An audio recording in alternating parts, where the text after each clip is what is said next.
בעזרת השם יגאל אותנו מהצרות האלה. מוריי ורבותיי, עם ישראל היקר, משה רבנו הולך וגואל את עם ישראל, כבד פה וכבד לשון, הקדוש ברוך הוא איתו.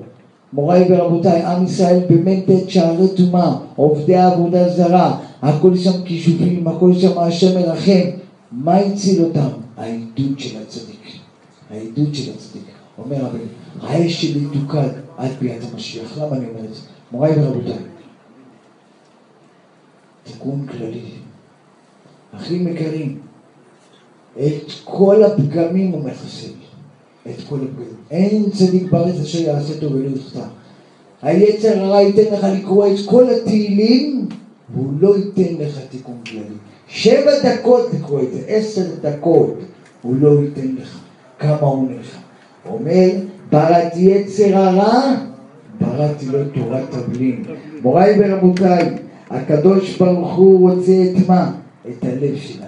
את הלב, שעבד את הלב. מה זה ברס לב? לב בשר. רבי נתן, אתם יודעים מי היה רבי נתן? רבי נתן היה ליטאי מובהק הוא היה. הוא לא היה ברס לב, הוא היה ליטאי.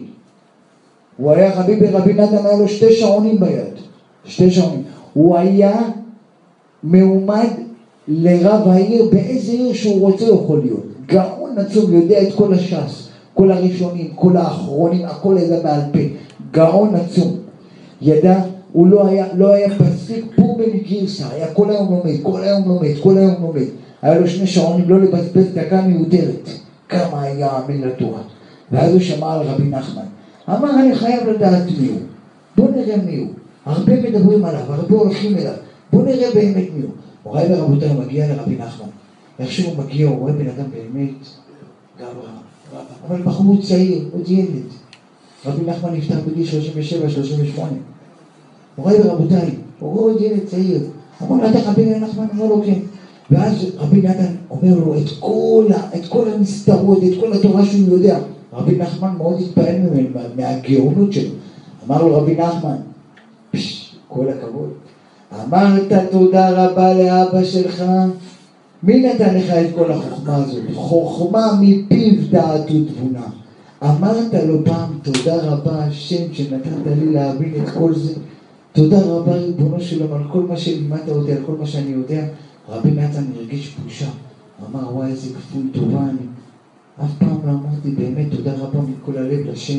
אמר לו רבי נחמן, אז הגיע הזמן שאולי היום תגיד תודה רבה. לאן לקח אותו? לנחל יבוק ברוסיה. נחל לקח אותו שם, והראה לו מה מעלת ההתבודדות לדבר עם השם. מוריי ורבותיי, שעה שלמה מדבר. רבי נחמן ראה שהוא התחבר, רבנו חתך לבית, ורבי נתן ממשיך כל הלילה. בבוקר בא רבי נתן. מה הוא שר? באיזה שיר הוא נכנס? ברסלב בוערת, שבר אותה בליבי.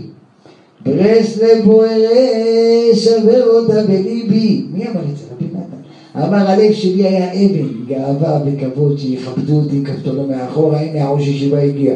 נשקו לו את הידיים. לא, ברסלב בוערת, הלב שלי היה אבן, היום הלב שלי בשר. הכנעה, להרגיש את הקדוש ברוך הוא, להרגיש את בורא עולם. בכל דרכיך תדעו בראש אורחותיך. אישה יקרה, יש לך כוח בתהילים. שאת מתפלאת, יש עילה ששומרת עליך. לקרוא תהילים, להתחבר, לא להתחבר לספר, להתחבר דרך הספר, לשם יתברך. הספר, התורה צריכה לחבר אותנו לשם. רבנו נחמן אומר, יש כאלה עובדים את הרבנים שלהם. לא, הרב, האדמו"ר, הצדיק צריך לחבר אותך לשם. אם הוא מחבר אותך אליו, אתה בבעיה, אתה צריך להתחבר לשם. הרב צריך לחבר אותך לשם. הבית כנסת, היא מחברת אותך ישירות לקדוש ברוך הוא. זה שער השמיים. פה התורה נמצאת. מוריי ורבותיי,